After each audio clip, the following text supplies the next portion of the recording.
Hari-hari ini keluarga Rema banyak yang menyampaikan bahwa khususnya dunia mahasiswa ya di Semarang sedang tidak baik-baik saja.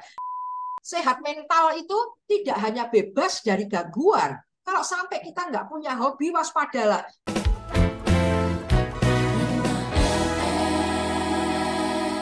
Shalom, selamat sore keluarga Rema. Saya hadir di ruang dengar Anda untuk mengawal acara Bunda Buah Hati Anda, di mana kita bakal membahas tentang anak-anak kita, bagaimana kita bisa membesarkan mereka sehingga mereka nanti bisa sehat, tidak saja secara jasmani, tapi juga rohani dan juga jiwa. Oke, keluarga Rema, nanti tentunya saya akan bersama-sama dengan narasumber saya yang luar biasa, yaitu Ibu Ekstin Wibowo, yang akan membantu keluarga Rema semua untuk menjelaskan ya bagaimana nih seharusnya bisa membesarkan anak-anak kita. Akhir-akhir ini kita banyak menjumpai remaja-remaja yang mungkin galau, mungkin Ya, mengalami masalah, tapi mereka tidak mempunyai tempat berpijak dan juga tidak tahu bagaimana mengurai masalah itu, sehingga ya, akhirnya melakukan tindakan-tindakan yang gitu. tindakan-tindakan yang ekstrim ya keluarga Ekstrim Rema. ya, ekstrim. Kalau sport itu ada ekstrim sport gitu. Oh ya, hmm. Ini sangat ekstrim dan mengagetkan ya di Ini dunia eks remaja. bukan ekstrim sport tapi eh, nah bingung saya. Oh, ekstrim apa ini gitu ya? Wah, ini jadi hari-hari ini keluarga Rema banyak yang menyampaikan bahwa khususnya dunia mahasiswa ya di Semarang sedang tidak baik-baik saja. Dan ini sungguh memprihatinkan. Bunda Karmela tadi prihatin, saya yang bergaul dengan mahasiswa juga prihatin begitu ya. Kok ini menjadi tidak baik-baik saja begitu. Dan kalau saya lihat di postingan di media sosial warga Rema, ada yang posting tentang kejadian-kejadian yang menunjukkan bahwa mahasiswa sedang drop gitu ya keluarga Rema, sedang dalam kondisi yang sangat di titik nol ini keluarga Rema beberapa mahasiswa. Yang komen itu malah ada yang kagum ya. Karena Nah, ini dia bisa berani begitulah kan repot ini keluarga repot Rema. ya. Ah, betul, ini Bunda Kamila bilang ini jadi kok seperti ini begitu. Nah, tadi saya cek di beberapa media sosial barusan, kalau saya ketik perilaku-perilaku ekstrim yang membuat kita celaka gitu ya keluarga Rema, itu memang sudah diblokir kayaknya keluarga Rema. Jadi sudah diganti. Jadi kalau misalnya saya mengetik tindakan mahasiswa yang putus asa itu, saya ketik di media sosial, nanti keluarnya jika Anda memiliki persoalan, silahkan menghubungi pihak-pihak yang dapat dipercaya. Ini menarik ini di media sosial. Langsung Oke, cut gitu ya. Pencarian kata itu tidak ada lagi keluarga Rema. Nah, baik. Saya yang mau saya tanyakan ini Bu, ah, kita media sosial atau apapun lah, mungkin tidak media sosial atau sesuatu lah ya, itu bisa menjadi ah, trigger ya Bu, ya bisa ya menjadi ya betul. trigger Ah, untuk orang tuh melakukan sesuatu gitu. iya betul. Betul banget. Itu jadi trigger. Jadi yang tidak kepikir jadi terpancing. Hmm. Ini menarik juga. Apakah ini juga solusi yang baik apa tidak? Nah, ini menarik Bunda Carmela karena di Instagram ada yang komen, saya tidak sebut namanya nggak apa-apa ya. Ya. Ada yang komen, saya pernah di titik itu. Oke. Nah, nanti boleh cerita nih, boleh ngobrol nih ya. Boleh ngobrol kok sampai di titik itu dan sekarang baik-baik saja, bagus banget Mhm. sampai mendengarkan acara Bunda. Wah, ini keren nih, Ah, keren. ya. Jadi bisa nanti sharing supaya teman-temannya Ah, atau bunda-bunda yang lain bisa ya. eh apa ya, mengarahkan nih remaja-remajanya gimana supaya Ah, baik-baik saja. Kemudian baik. yang saya Ya, mau sampaikan Ibu, ternyata di level yang lebih rendah lagi, bukan hanya mahasiswa, di level lebih lebih rendah lagi, saya juga menemukan anak-anak itu mencari solusi yang benar-benar juga ekstrim gitu. Cuman, tidak di level sampai suicide, tapi, ah, eee, menyayat-nyayat. Itu juga menjadi tren menyakiti gitu ya. ya, menjadi tren, mmm waktu ditanya, kenapa kamu melakukan itu? Aku lagi ada masalah keluarga. Kayak gitu. Loh, lagi ada masalah keluarga kok jalan keluarnya itu gitu. Ya, betul sekali. Nah, ini ada banyak yang bergabung. Silahkan loh, kalau punya kenalan atau pernah ngalami ya masa-masa yang tidak menyenangkan dan sakit. Seperti yang pernah saya sampaikan sebelumnya, yang Bunda Carmela juga pernah sampaikan bahwa rasa sakit di hati itu agak sulit ya kita ya. Apa ya, menahannya itu gimana? Saya ingat sekali keluarga Rema waktu saya melahirkan anak-anak saya, 3 anak saya itu semuanya normal, bukan berarti nggak sakit, wah sakit banget, tapi bisa ditahan. Para gadis jangan takut nih, sakitnya bisa ditahan sih. Tapi waktu dalam kondisi sakit itu kan nggak bisa mikir ya keluarga Rema ya. Saya nanya ke perawat, waktu itu dokter belum datang ya, saya sudah sakit begitu, saya tanya ke perawat itu, ini nahannya gimana? Nah ini loh keluarga Rema. Dan pada saat itu kebetulan perawatnya pas tidak tahu cara menahannya. Jadi sudah Bu, tenang saja, sabar aja. Sabar gimana? Wong ini sakit banget gitu, sakit ini gitu. Nah kemudian saya kepingin diajarin cara nahan. Misalnya, ayo Bu ambil nafas, pasti bisa. Terus pegangan ini gitu. Jadi saya semerawut gitu, megang tiang-tiang infus kebetulan karena saya mendadak ya keluarga Rema. Karena sakitnya saya itu mendadak dan melahirkan dalam waktu hitungan menit begitu. Jadi memang di bagian yang saya untuk istirahat tidur gitu tuh diletakkan di situ masih dalam kondisi tidak siap. Jadi ada tiang-tiang infus ya keluarga Rema ya. Jadi saya bingung gitu, mau pegangan mana ini loh. Jadi mbok saya tuh dikasih tahu saya harus pegangan mana gitu ya, tapi nggak dikasih tahu. Jadi saya tambah semeraut, tambah bingung gimana gitu loh, mau diajarin gitu. Nah, saya bisa membayangkan ini pada remaja maupun siapapun ya yang dalam kondisi nggak enak hatinya, itu harus diajarin nahannya gimana gitu loh keluarga Rema. Nah sementara ini tidak ada yang ngajarin, cuma sabar kok. Malah banyak yang bilang kamu tuh kayak orang tidak bersyukur aja gitu-gitu loh. Jadi saya bingung gimana ini nahannya. Nah karena sakit hati nggak bisa bagaimana cara nahannya, dialihkan ke fisik. Jadi saya pernah dengar keluarga Rema kalau ada orang yang grogi menghadapi ujian skripsi misalnya, grogi padahal sudah siap, tapi hatinya itu nggak tenang. Terus ada yang menyarankan gimana kalau mencet tangan, jari-jari tangan, misalnya pakai bolpen atau apa dipencet supaya sakitnya itu pindah gitu loh. Supaya sakitnya pindah fisik. Kalau di fisik kan bisa ditahan, dipencet-pencet gitu ya keluarga Rema ya. Tapi kalau di hati yang dipencet apanya? Nggak bisa kan? Kalau dialihkan ke... Saya nggak setuju ini keluarga Rema. Pakai gini saya nggak setuju, pemindahan seperti itu nggak setuju. Tapi diselesaikan di mana groginya.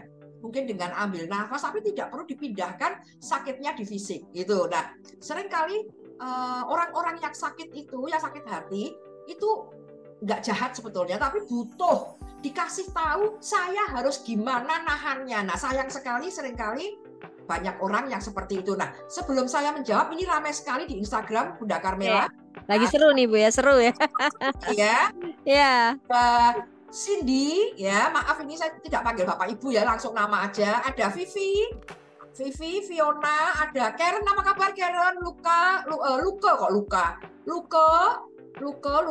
ada siapa lagi nih?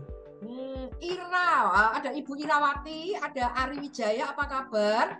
Ada Kak Yani, ada Max, ada Immanuel. Nah ini pernah nggak merasakan atau pernah melihat orang lain itu sakit, terus hatinya sakit, terus nahannya piye gitu dulu, diajari itu gimana caranya ya. Nah ada Properti Semarang Official ya. Oh ini nih ada yang mau cerita. Ada Verliana. Ini saya nyebut nama boleh nggak ini ya? Saya nggak sebut nama dulu aja dah ya. Nanti kalau bisa boleh baru saya sebut. Ini saya urut dari atas. Ada yang mengatakan saya pernah di titik udah mentok untuk segala hal. Pernah di titik benar-benar merasa sendiri, gak ada yang bisa ngertiin apa yang sedang jadi gejolak dalam pikiran. Oke, ya itu ya. Terus nyambung. Padahal di mata orang saya itu anaknya gak pernah gak ceria. Berarti anak ini ceria. Iya. Nah, ternyata orang yang kelihatan ceria itu memiliki banyak perkara. Ya. Oke, bagus banget ini. Terus, kayaknya nyambung nih kalimatnya. Akhirnya berlari-lari ke obat penenang. Begitu, Bu, katanya ya. Jadi, lari ke obat penenang. Jadi, intinya gini, keluarga Rema. Kita nggak perlu memberikan label apapun kepada teman kita. Jadi jangan bilang misalnya contoh ya, Christian Karen nih, Karen ini Karen pas jawab soalnya ya. Karen ngomong, kalau misalnya Bu Ixtin kepingin curhat sama Karen. Nah Karen biasa aja toh, nggak usah gimana-gimana, nggak usah bilang, loh Bu Ixtin kan psikolog, punya masalah, nggak percaya aku. Nah gitu-gitu tuh loh. Ya, kalau ada orang yang mengeluh, kadang-kadang kita mengatakan begitu, kamu kan psikolog, kamu kan periang, sehingga dia merasa, oh sebentar, ini kok ada suara lain, sebentar ya, keluarga Rema ya, sebentar ya, aduh ini suara dari mana ini ya? Iya, mungkin dia mau curhat juga, Ibu. Oh, ini kok ada suara saya mati ini, sebentar. Ini suara dari mana ini ya? Oke, nih. Wah ini kok ada, sebentar. Oke ya, jadi kadang-kadang kita memberikan stigma. Sebentar ya Bunda Carmela bisa lanjutkan dulu. Ini kok ada suara lagu di tempat saya. Oke. Ya, keluarga Rema yang ingin mungkin berbagi pengalaman. Dulu pernah mengalami satu peristiwa di mana keluarga Rema tuh sampai di titik mentok, terus nggak tahu caranya. Kemudian akhirnya bisa keluar dari rasa sakit itu, gimana caranya gitu ya. Oke, ternyata ini ada satu penelpon, kita angkat dulu ya. Halo Rema FM. Bunda Carmela. Oh Yosi ya. Yosi. Bu Ixtin. Ya, Yosi apa kabar Yos? Baik Bu. Ya gimana Yos ceritanya ini? Ada cerita dari Yosi. Ini tadi aku keinget gara-gara tadi ada yang bilang kalau dia ceria, ternyata dia banyak beban. Betul. Yeah. Ini mungkin Bunda Carmela kenal orang yang aku sebut sih Bu. Oke. Yaitu almarhum Papa. Oke, ya. Mana Yos? Jadi gini, ini yang setauku ya ketika beliau di keluarga ya. Ketika beliau menghadapi orang itulah. Bunda Carmela pasti tahu juga kalau dia semacam orang yang kalau zaman sekarang bilang semacam Prince Charming. Ya. Oke. Semacam nggak ada beban Bu. Ya. Tapi aku pernah nangkep gini Bu. Aku pernah nangkep waktu itu aku pulang kuliah bersama beliau. Setelah kan waktu itu kan masih ada sopir. Selama dari kampus sampai ke rumah, kami berdua sama sekali gak ngobrol. Beliau cuma ngeliatin jendela doang gitu Bu. Cuma ngeliatin kaca mobil doang. Oke. Dan ternyata, kalau ini yang secara logikaku ya Bu ya.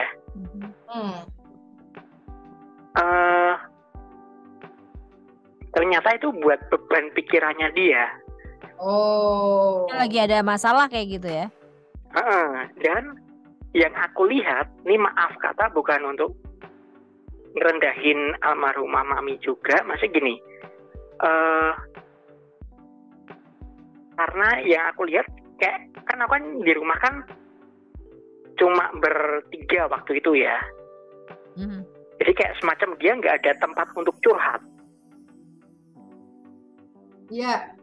Nggak ada tempat untuk berbagi. Karena charming tadi itu ya, Yos. Karena gini Bu, karena maaf kata untuk masalah pendidikan pun Mami sama Papi terpaut jauh gitu loh Bu. Papa itu S2 sedangkan Mami cuma SMEA gitu loh Bu. Jadi kayak semacam agak nggak connect-nya lah artinya gitu loh. Oke. Kalau untuk masalah ngobrol yang Papa untuk masalah ngobrol yang masalah Papa hadapin gitu loh. Nah, ternyata berefek kemana Bu? Berefek secara logikaku, aku mikir bahwa tidak bisa curhat. nggak bisa curhat, dia pendem sendiri dan akhirnya jadi penyakit, yaitu apa? Kanker. Oh ya ya ya. Salah satunya ya itu ya. Iya. Dan gini Bu, apa yang aku pengen tanyain, apakah memang untuk masalah itu tuh manfaat curhat ke orang yang tepat ya? Tentunya ke orang yang tepat ya, atau pribadi yang tepat, misalkan seperti Tuhan lah, ya, semacam gitu. Itu apakah emang ada dampak positifnya, Ibu? Oh iya, oke. Soalnya gini, kalau menurut papaku mungkin dia pendem sendiri karena apa? Karena ini nggak bisa diumbar, gitu lah, Bu. Ya. Oke, ya paham saya. Orangnya, karena papaku orangnya idealis, gitu lah, Bu. Jadi kayak kalau tak umbar ke sini ntar malah bocor lah, gitu lah, Bu. Ya, paham Yos. Oke. Nah, kayak misalkan yang tadi kayak siapa? Yang Bunda Carmela bilang kalau ada anak-anak yang nyayat tubuhnya pun, si penyiar Kak Agnes pun ya juga pernah nemuin temannya yang kayak gitu, akhirnya dia diemin aja gitu. Ya, kita sebagai teman atau kerabat atau anggota keluarga gitu, kita harus bersikap gimana juga. Ya, oke, Yos. Nah, gitu Bu. Maksudnya yang pertama tadi, apakah ada dampak positifnya apa enggak kalau curhat, sama yang kedua, kita sebagai kerabat kita harus bersikap apa? Ya, oke. Saya tangkap Yos. Terima kasih. Ya, terima kasih Bunda Carmela, Bu Kestin. Terima kasih Yosi dan Bu Ya, makasih. Ini yang di Instagram tadi, maaf ada keputus, kok ada masuk suara saya ya, handphone saya bunyi lagu-lagu TikTok kayaknya ya, keluarga Rema ya. Nah, jadi gini keluarga Rema, tadi yang saya sampaikan tadi, kayaknya Vivi nggak masuk lagi ya ini ya. Ada Vivi, ada siapa tadi? Karen mungkin nggak masuk lagi, jadi putus ya di Instagram. Tapi tadi nyambung. Jadi kenapa seseorang itu kadang-kadang merasa sendiri karena di label bahwa dia orang yang kuat. Bu Ekstin kan ceria, kuat, psikolog, pendeta, guru, lah itu tuh, ya itu pasti nggak ada masalah lah gitu. Nah, padahal dia juga punya masalah. Nah, itu kata-kata seperti itu kita nggak perlu ngomong begitu, warga Rema. Walaupun dia guru, psikolog atau siapapun, kalau dia punya masalah kita terima saja, gitu. Kita mendengarkan. Itu kalau Yosi bilang kita gimana? Ya kita mendengarkan tanpa menghakimi atau memberikan dogma-dogma tanpa solusi. Itu penting, Yos. Jadi tadi ditanya, kita gimana ya kalau ada orang mengeluh ke kita? Ya kita menyampaikan pandangan kita, menerangi jalan. Nggak perlu pakai dogma. Oh, kamu tuh orang kok sedih terus, kayak orang nggak beriman aja, kayak orang nggak pernah bersyukur. Kamu loh, orang lain lebih sial dari kamu. Nyatanya mereka nggak apa-apa, kamu kurang bersyukur. Nah itu loh, itu yang seringkali justru kata-kata seperti itu membuat orang jadi merasa, oh aku tuh salah banget ya, aku bersalah.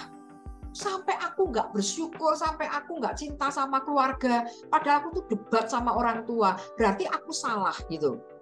Nah, perasaan bersalah ini kalau cuma sehari nggak apa-apa, kalau terus-menerus, nah itu maka boleh banget dan harus banget kita curhat. Justru dengan curhat itu menunjukkan kedewasaan pribadi kita, Yosi. Karena kita mau membocorkan rahasia kita. Nah, bagaimana supaya rahasia kita nggak bocor banget? Maka kita bisa kok ngomong dengan beberapa orang yang kompeten. Misalnya ya Yos, Bu Ekstin itu punya masalah dengan uang. Ceritanya sama Yosi aja. Jadi masalahnya Bu Ekstin itu banyak. Sudah masalah uang, bertengkar dengan orang tua, putus pacaran, masalahnya banyak nih. Jangan ngomong dengan satu orang, karena kalau bocor ini bocor semua. Tapi tetap punya ventilasi. Jadi hati kita harus punya ventilasi. Kalau pintu terlalu lebar, jendela dirasa terlalu lebar, ya perlu punya ventilasi. Jadi kita ngomong, soal permasalahan uang, nanya sama Yosi. Tapi nanya soal pacar, nanya sama Pak Tri Sutresno misalnya, ya. Nanya tentang kuliah sama Mama Feli, nah gitu. Jadi kita bagi pada pihak-pihak yang kompeten, karena Mama Feli oke banget kalau soal kuliah, nih misalnya kayak gitu. Jadi kita bocorkan rahasia, tanda kutip, kita curhat dengan orang-orang yang kompeten dan tidak harus satu, Yos. Jadi jangan hanya berharap pada satu orang gitu. Kalau pasangan kita diajak diskusi, harusnya bisa. Tapi kalaupun tidak, ya kita cerita globalnya. Tetapi yang spesifik kita boleh nanya kepada orang yang kompeten di bidang masing-masing. Nggak usah pada satu orang kita cerita semuanya, itu nggak usah. Begitu ya Cipican Boneka ya. Ini sedang membahas pada saat seseorang tidak sedang baik-baik saja. Maka kita perlu membantu solusinya. Nggak usah pakai instruksi. Jangan hanya di tataran dogma, tapi solusinya. Misalnya, saya ingin punya handphone. Nah, yang punya handphone itu, yang saya ingin itu, yang punya handphone itu teman saya. Terus enaknya gimana? Saya kepengen mencuri itu lah gitu. Ini contoh ekstrim ya. Saya kepengen mencuri. Kita tidak perlu hanya mengatakan gini, jangan mencuri, itu dosa. Oh itu benar. Itu betul Mbak Garema, itu betul banget. Tetapi harus ditambahin. Jangan hanya berhenti di dogma, tapi ditambahin caranya memiliki handphone tersebut gimana. Kalau tetap nggak bisa memiliki, harus seperti apa gitu loh keluarga Rema. Jadi jangan hanya berhenti di dogma. Itu intinya Bunda Carmela. Begitu ya Yosi ya. Jadi curhat boleh banget gitu, tetapi tidak harus pada satu orang, dan jangan berhenti di instruksi atau dogma karena membuat orang makin bersalah. Terus tadi menahan hatinya itu seperti apa, berikan juga solusinya. Jangan yang penting sabar lah, itu yang membuat orang jadi lah piye ini sakitnya tuh kemerenyes gitu loh di hati loh keluarga Rima. Ini terus ya gitu loh, nggak tahan banget aku itu gitu loh. Terus gimana? Jangan diajari memindah ke fisik. Karena kalau yang sakit fisik itu memang bisa kita tahan tadi saya bilang, tapi itu bukan yang benar gitu. Nah, orang tua di rumah keluarga Rima jangan pernah menyakiti fisik itu sebagai penyelesaian masalah. Misalnya saya punya anak tidak mengerjakan PR, jengkel kan saya, jangan disakiti fisiknya. Nah, kalau disakiti fisiknya kita kebacot nih keluarga Rema, ya nggak apa-apa, tapi di follow up. Tadi mamah mukul karena mamah nggak sabar lihat kamu belum kerjain PR. Nah sekarang ayo mari mandi, makan soto dulu, soto ya. Terus kerjain PR-nya bersama. Jangan setelah dipukul tidak ada follow up.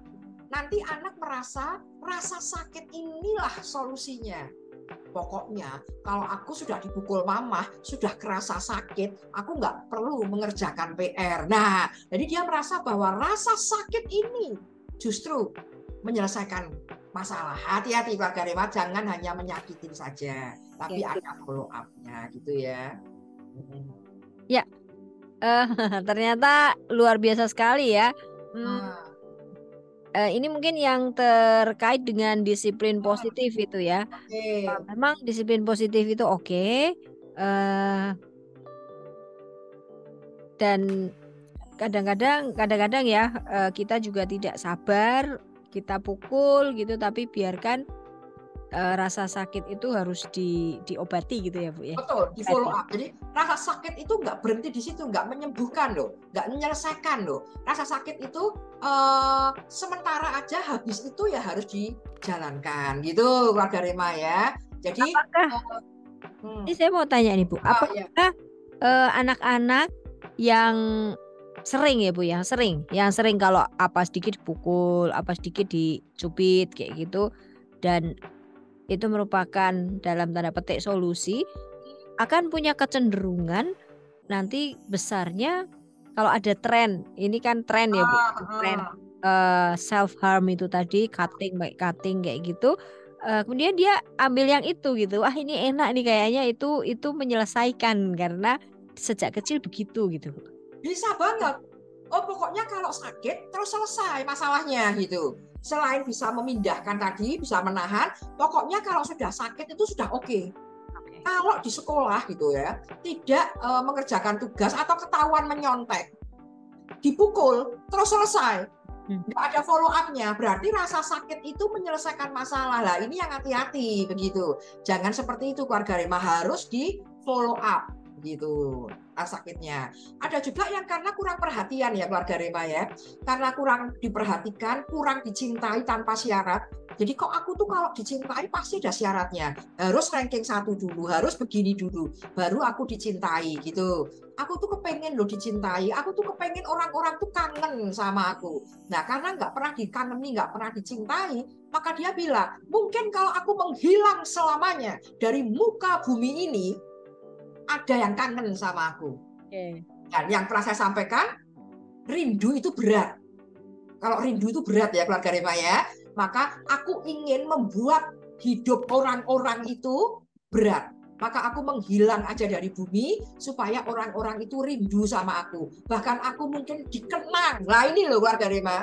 Maka ayo cintai anak-anak, cintai pasangan, cintai keluarga tanpa syarat. Nggak usah harus mereka hilang dulu baru kita kangen. Berhadapan-hadapan dengan anak tapi kangen mungkin nggak ya? Nah, ini ada Kak Marlina nih ya, bisa nggak nih kita kangen dengan orang yang di hadapan kita? Kita bisa ngomong sama anak kita, wah kamu sekolah ini kok lama ya, tambah ekstrakurikuler tambah lama, mamah kok kangen gitu ya. Jadi nggak usah harus menunggu dia menghilang, kita baru kangen. Mungkin butuh dikangeni. Jadi ini dinamika kenapa orang itu kepengen menghilang dari muka bumi itu dinamikanya banyak sekali keluarga Rema. Tapi secara standar yang banyak yang tadi saya sampaikan. Kepengen dikangenin, kepengen diperhatiin, dan tidak tahu bagaimana caranya, dan yang dia tahu bahwa rasa sakit menyelesaikan segalanya. Itu loh keluarga Rema. Jadi ini memang perlu prihatin begitu ya. Jadi mereka sebetulnya nggak mudah ya, mungkin mereka sudah berpikir lama, tidak ada solusinya, maka dia bilang rasa sakit ini akan membuat saya nyaman, menghilang, dan membuat orang-orang kangen sama saya. Itu loh keluarga Rema. Mungkin loh ya, karena ya mungkin bisa wawancara ya. Tapi yang penting lagi Bunda Carmela, ini ada tadi pagi saya kuliah dengan mahasiswa, ngobrol-ngobrol begitu tentang diatesis stres. Diatesis itu adalah penyebab-penyebab seseorang melakukan sesuatu yang bersifat genetik, bobot bibit bebet ini keluarga Rema. Jadi orang bisa nanya, kan banyak toh orang yang stres, kenapa nggak semuanya kepengen menghilang gitu? Karena ada faktor lain dasarnya gitu. Jadi stres, tekanan hidup itu hanya sebagian kecil. Kalau sudah keturunan keluarga Rema, keturunan ini, nah ini memang misalnya saya keturunannya depresi saya ini. Maka nanti anak-anak saya itu depresi, walaupun nggak ada masalah. Nah gitu loh keluarga Rema. Tapi itu sudah menurun. Maka apa tadi Bunda Carmela, bobot bibit bebet ini penting. Kalau kita kepengen punya anak yang sehat mental, orang tuanya harus punya kekuatan dan sehat mental juga keluarga Rema. Itu karena kita bilang loh, tadi saya cerita di kelas, misalnya ada anak namanya A dan B begitu ya, sama-sama memiliki nilai yang jelek, sama-sama diputus oleh pacarnya pada saat yang sama. Kenapa si A jadi distres, sedih banget? Kenapa si B ya sedih tapi biasa? Kenapa keluarga Rema? Jadi kadang-kadang bukan peristiwa atau tekanannya itu yang membuat seseorang itu ingin menghilang, tapi memang ada keturunan keluarga Rema. Dari ada hormon-hormon tertentu mungkin ya, ada keturunan. Maka kalau sejarah keluarga ada yang depresi atau memiliki gangguan tertentu, anak-anak harus dibuat sehat mental keluarga Rema. Oke. Sebelum kembali ke lagu, saya ingin tanya sedikit tentang itu. Keturunan, apakah itu muncul dalam bentuk perilaku yang kelihatan gitu, sehingga anak itu bisa mencontoh, atau memang ini diturunkan secara darah gitu? Misalnya kalau contoh Ibu ya, kalau mamahnya stres itu ya, stres yang keturunan tadi, itu mungkin banting-banting kayak gitu ya, atau mungkin kalau pas stres itu bisa marah sampai marahnya tuh marah gitu. Jadi apa sedikit marah, dan mungkin marahnya tuh sampai anaknya merasa loh kayaknya sebetulnya masalahnya nggak berat-berat amat, tapi kok mama kok marahnya sampai kayak gitu gitu. Apakah seperti itu Bu? Apakah ini yang kemarin dibahas ini sama pemuda GKI Karangsaru. Apa kabar, ada nggak yang di sini nih? Kemarin cerita ini tentang trauma turunan. Itu bisa, saya cerita, bisa diturunkan dari perilaku yang kelihatan seperti Bunda Karmela sampaikan. Tapi bisa juga diturunkan karena darah. Ini, warga Rema. Maka bagi yang belum menikah, pilihlah pasangan yang betul-betul bobot bibit bebet baik. Nah, berarti kalau ada orang yang pernah trauma, saya pacaran sama dia nggak boleh gitu ya, Bu, boleh. Diselesaikan dulu.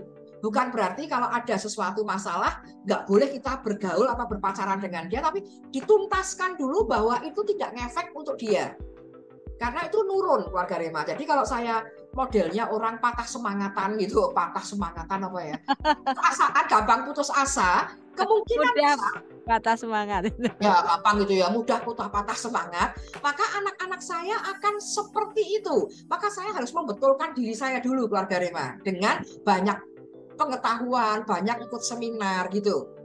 Jadi bisa diturunkan dengan perilaku yang nampak, bisa juga dari darah. Nah, itu yang menjawab pertanyaan, kenapa orang lain tertekan, kuat-kuat aja. Kenapa orang ini tertekan dikit sudah menghilang dari muka bumi? Kenapa? Ya, jadi permasalahannya bukan hanya karena masalahnya itu berat atau ringan, tidak. Tetapi memang ada keturunan. Jadi, keluarga Rema, kita cek pohon keluarga. Kalau memang di keluarga ada yang pernah mengalami perilaku yang tidak sesuai, begitu diselesaikan, keluarga Rema. Bisa kok itu dipotong, diputus gitu. Apalagi kita orang-orang percaya Kristen pasti bisa mutus itu dan berlari-lari menuju ke depan gitu. Nah, ini sebelum lagu nih kayaknya ya. Oh, saya pikir Bu Ixtin apakah sedang sehat mental? Ternyata pertanyaannya Eye of the Wind. Bu Ixtin sehat mental itu seperti apa ya? Wah, ini pertanyaan mahasiswa ini. Sehat mental itu tidak hanya bebas dari gangguan. Jadi tidak hanya bebas dari gangguan schizofren, stres gitu, tetapi produktif. Produktif itu apa? Sesuai usia ya, Eye of the Wind misalnya. Kalau mahasiswa, produktifnya apa? Kuliahnya aktif. Ikut organisasi secukupnya. Baik, hubungan dengan orang lain termasuk keluarga dan teman-teman bagus. Itu sehat mental. Walaupun mengalami sedikit-sedikit gangguan, tetapi kualitas hidup tetap naik. Kualitasnya apa? Kembali sekolah atau belajar atau bekerja dan hubungan dengan orang lain baik. Itu sudah sehat. Walaupun rodo aneh-aneh dikit itu sudah termasuk sehat, Eye of the Wind. Gitu ya. Wah, ini nampaknya tema ini menarik ya, Bunda Karmela. Melihat begitu ya, saat tidak baik-baik saja judulnya ya. Jadi bisa benar-benar diturunkan secara darah, juga karena perilaku ya, yang kelihatan begitu. Jadi mungkin memutusnya perlu ahli ya, Bu ya? Ya, perlu ahli nih, perlu ahli. Dan kita bisa lihat bahwa kita maju ke depan dan jangan lupa beri kesempatan Roh Kudus untuk bekerja. Oke, amin. Putus, ya. Kita harus menjaga kesehatan diri kita masing-masing, keluarga Rema. Kalau anak-anak kita masih kecil, ya berarti orang tua yang masih berkewajiban untuk menjaga kesehatan, ya keluarga Rema. Kita ingatkan ada kata-kata yang sering saya sampaikan di sini, bangunlah jiwanya, bangunlah badannya. Lagu apa yuk, keluarga Rema? Ingat nggak ini? Ya, bangunlah jiwanya, bangunlah badannya. Itu penting sekali. Jadi silahkan anak-anak dijaga kesehatannya. Karena di dalam tubuh yang sehat, terdapat jiwa yang kuat, keluarga Rema. Jadi anak-anak harus diusahakan untuk sehat. Sakit dikit-dikit nggak apa-apa, tapi harus lebih banyak sehatnya. Ayo bergerak. Jadi anak-anak diajak untuk banyak bergerak, makan makanan yang sehat. Ini penting loh, keluarga Rema. Karena kalau dia sehat badannya, maka dia berpikirnya itu jernih gitu. Kalau saya aja kalau kurang tidur ya, keluarga Rema, rasanya kepengen ngamuk, pusing gitu ya. Apalagi kalau saya lapar, keluarga Rema, berbahaya ya. Semua dimarahin ya, keluarga Rema ya. Jadi silakan keluarga Rema menjaga kesehatan di dalam untuk anak-anak itu harus dijaga. Remaja juga jangan berperilaku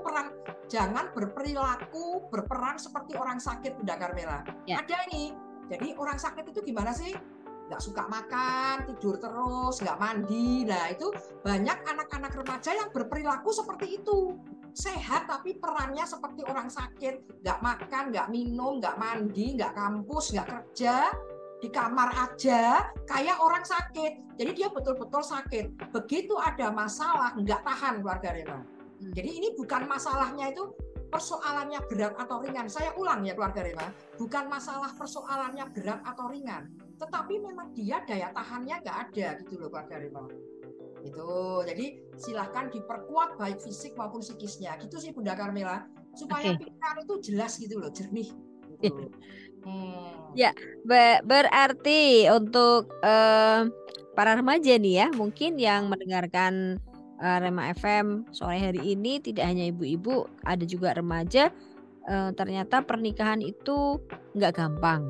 Dan mamah itu bilang atau papa itu bilang harus diperhatikan bibit-bebet bobot itu masuk akal ya. Masuk akal, sangat masuk akal itu. Ya.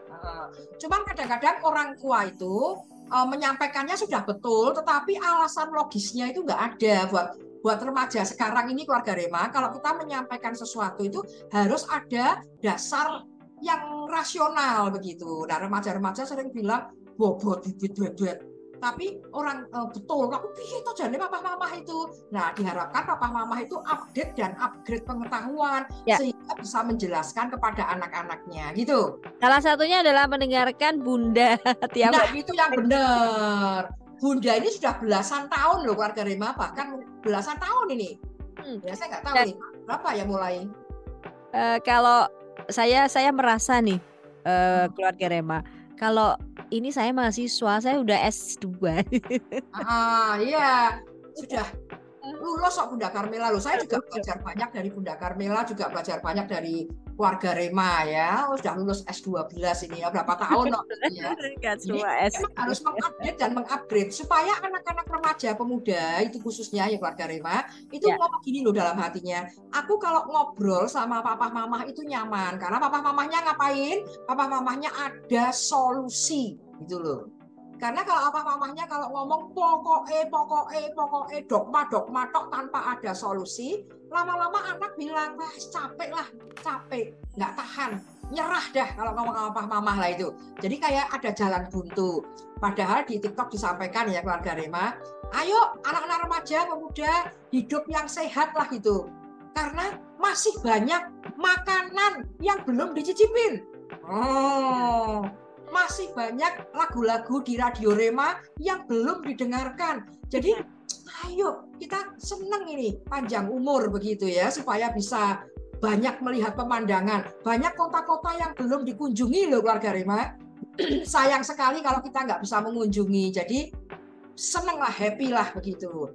Jangan lupa selain kesehatan fisik juga aktivitas. Jangan lupa melakukan hobi ya keluarga Rema, anak-anak itu. Kemarin saya ketemu sama anak-anak remaja, saya nanya apa hobinya. Alah, sudah nggak punya hobi, sudah capek aku. Nah, padahal hobi kalau keluarga Rema ingat, hobi itu seperti charge di handphone kita. Handphone kalau nggak di-charge mati. Manusia nggak punya hobi, ya lemes keluarga Rema. Jadi, apa ini hobinya Pak Trisno apa Pak? Kak Renal apa? Kak Lilia hobinya apa? Ayo, Eye of the Wind punya hobi nggak? Eye of the Wind? Punya. Dulu tuh waktu apa Bu? Waktu kita masih SD kalau nggak salah saya atau SMP ya, saya dulu itu ada satu tren yang anak-anak tuh punya namanya buku album kenangan apa ya kalau nggak salah itu. Terus nanti teman-temannya ya suruh ngisi ya. Nama, alamat, hobi kayak gitu. Hobi ada. Ya, loh keluarga Rema ternyata penting itu.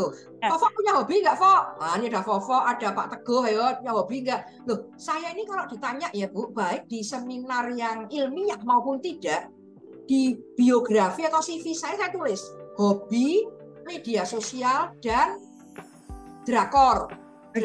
Gitu. Mungkin bagi orang ya ampun, gak mutu amat, tetapi itu hobi saya kok, terserah saya. Itu membuat saya hidup gitu keluarga Rema. Jadi kok saya kepengen panjang umur ya keluarga Rema, karena ada banyak drakor yang belum saya tonton. Jadi ada harapan ya, ada sinetron yang banyak. Iya betul sekali.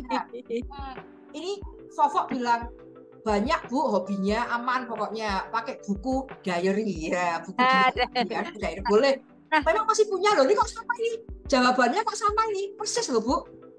Ejaannya juga sama cara menulisnya, Pak Tri Sutrisno dan Fofok. Nulisnya sama, yaitu buku diary ya, buku harian. Masih ada ya sekarang ya. Cuma saya segini Bu, cuma saya sekarang terlalu banyak kuliah kayak kata Auf the Wind. Jadi sulit bagi waktu buat hobi. Apakah Bu Ekstin ada tips mengelola waktu? Oh, gini dulu, sebelum mengelola Auf the Wind, hobi itu masuk di dalam kegiatan. Ini panjang nih ceritanya. Eye of the Wind baca 7 Habits itu keluarga Rema, itu ada kegiatan yang harus kita lakukan, yaitu aktivitas-aktivitas yang penting walaupun tidak genting. Itu ciri orang sehat mental itu di situ. Kalau orang yang kemerungsungan stres itu pasti dia mengerjakannya pekerjaan-pekerjaan yang penting dan genting. Deadline, masak, jemput anak itu penting, genting. Nah, kalau kita dominan di penting genting, saya pernah cerita di sini, itu dia akan tipenya akan distres, model stres. Tapi orang-orang yang fokus di hal-hal penting walaupun tidak genting, ini ciri orang sukses. Nah, salah satu kegiatan yang penting walaupun tidak genting adalah hobi. Ya, jadi kalau hobi itu sama kualitasnya dengan menabung. Menabung itu penting, tapi nggak genting kan? Karena nggak digunakan sekarang untuk masa depan. Nah, itu menabung. Dan satu lagi hobi. Jadi hobi kualitasnya sama dengan menabung, Eye of the Wind. Nah, jadi kalau nggak punya hobi, waspadalah. Berarti semua kegiatan dipenting-genting, kurang mendelegasikan tugas itu ke orang lain. Waktu harus pakai time boxing. Jadi jam 7 sampai 8 ngapain, 8 sampai 10 ngapain, itu harus ketat. Jangan ada pekerjaan yang ditumpuk karena jadi genting gitu. Ini jadi seminar saya nih. Pokoknya kalau saya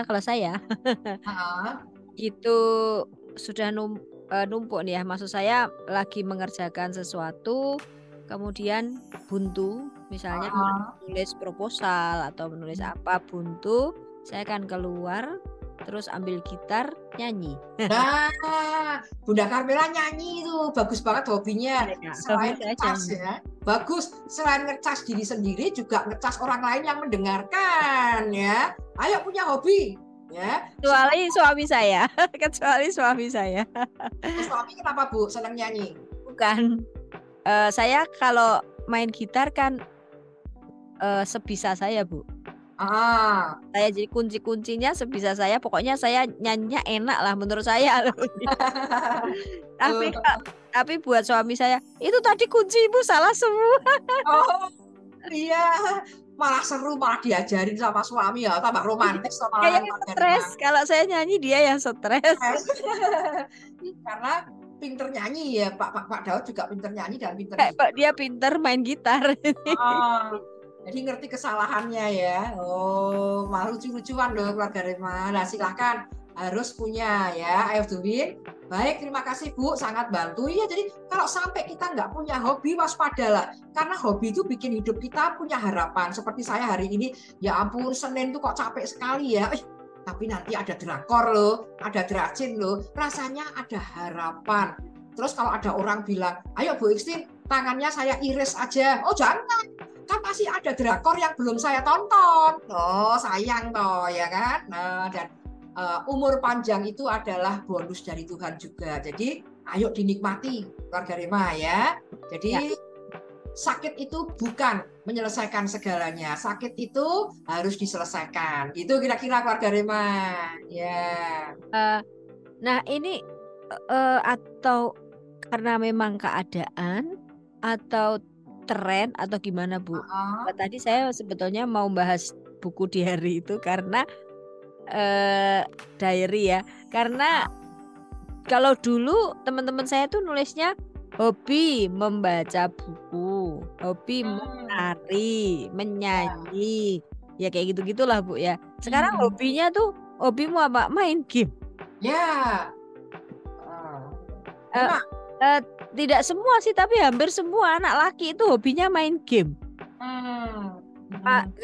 Kalau cewek masih ada mendengarkan musik, masih ada. Ah, Tapi kalau cowok kok hampir semua main game itu gimana ya, Bu? repot ya Bang ya. Mereka Kalau nggak tahu hobi itu apa atau gimana? iya.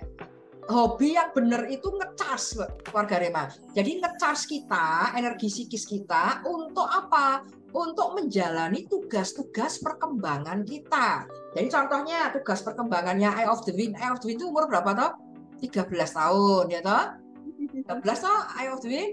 Nah, umur 13 tahun itu temanya tugas perkembangannya itu adalah sekolah, kalau sudah lebih besar kuliah dan berteman.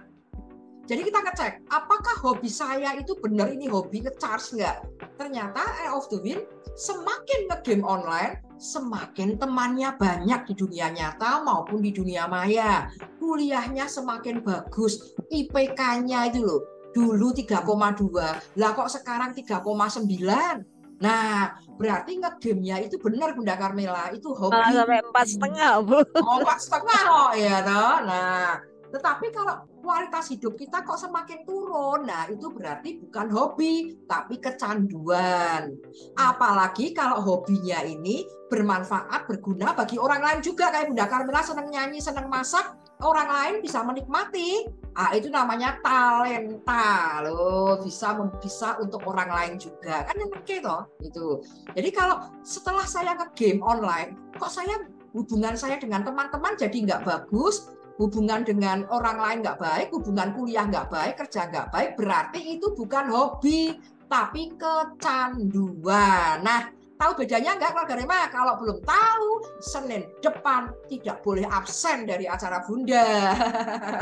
Oke. Ternyata kita sudah 1 menit Ibu waktunya. Saya sampai kecanduan ngomong loh kalau sama keluarga Rema itu. Bukan kecanduan, ding, hobi.